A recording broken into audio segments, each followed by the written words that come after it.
학교에서 사고가 발생하면 바로 소송하고 싶습니다, 변호사님, 이런 말씀을 많이 하시는데요. 이걸로 소송까지 하시는 건 좀 무리가 있습니다. 안녕하세요. 인변의 교육분쟁 상담소 이미랑 변호사입니다. 오늘도 구독자님의 사연 먼저 소개해드린 후 자세한 설명을 이어가도록 하겠습니다.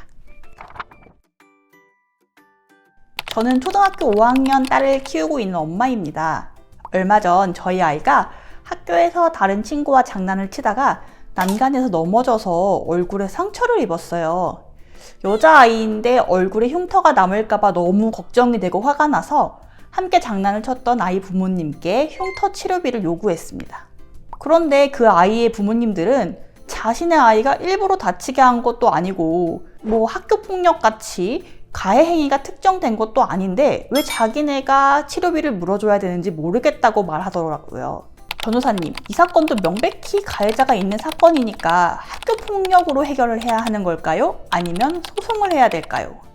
네, 이 사연 같은 상황은 상처 부위나 발생 상황이 조금씩 달라질 수는 있겠지만 굉장히 매우 흔하게 발생하는 학교 안전사고의 유형입니다. 제가 교원단체 고문 변호사이다 보니까 주로 학교 측에서 이런 민원을 어떻게 처리해야 하는지 저한테 문의를 주시곤 하는데요. 이번 사연이 명확히 CCTV 영상이 같이 제공된 것도 아니고 더 자세한 기록이 있는 건 아니지만 구독자님께서 말씀해 주신 내용만을 국한해서 한번 일단 설명을 드리도록 하겠습니다. 구독자님께서도 말씀하셨듯이 이 사건은 어떤 특정 학생이 다른 학생을 일부러 괴롭히고 피해를 입히려고 한 어떤 학교 폭력이 아니라 서로 장난을 치다가 우연히 발생한 안타까운 사고라고 볼 수 있겠지요. 이런 것을 이제 학교 안전사고라고 부릅니다. 보통 학교 안전사고가 발생할 경우에는 학교 안전공제회라는 곳에 사건 접수를 해서 치료비를 받을 수가 있습니다. 학교 안전공제회는 학교에서 접수를 해주실 것이니까 혹시 접수가 안 돼 있다면 학교 측에 말씀을 하시면 됩니다. 이때 실제 발생한 병원비는 대부분 지원이 되고요. 화상 또는 상처에 의한 흉터 제거 시술도 학교 안전사고 예방 및 보상에 관한 법률 시행 규칙에 따라서 실비 지원이 가능합니다. 그래서 이제 먼저 학교 안전공제회를 통해서 일단 치료비를 지원받으시고요.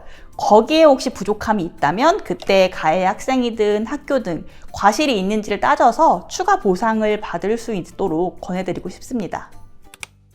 많은 학부모님들께서 학교에서 사고가 발생하면 바로 소송하고 싶습니다, 변호사님, 이런 말씀을 많이 하시는데요. 민사소송이 생각한 것만큼 그렇게 간단하지가 않습니다.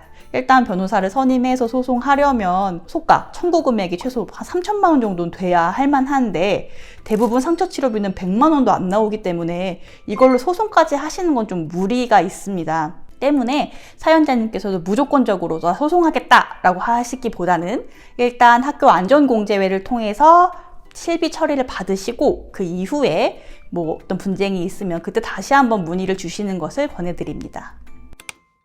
오늘은 학교 안전사고에 따른 치료비가 발생했을 때 어떻게 처리를 해야 할지에 대해서 말씀을 드렸습니다. 학교 안전사고는 매우 흔하게 발생하고 그 사례도 다양하기 때문에 앞으로 기회가 되면 그 실제 발생했던 사례들을 하나하나 소개를 해드릴 수 있으면 좋겠습니다. 오늘 시청해주셔서 감사드립니다.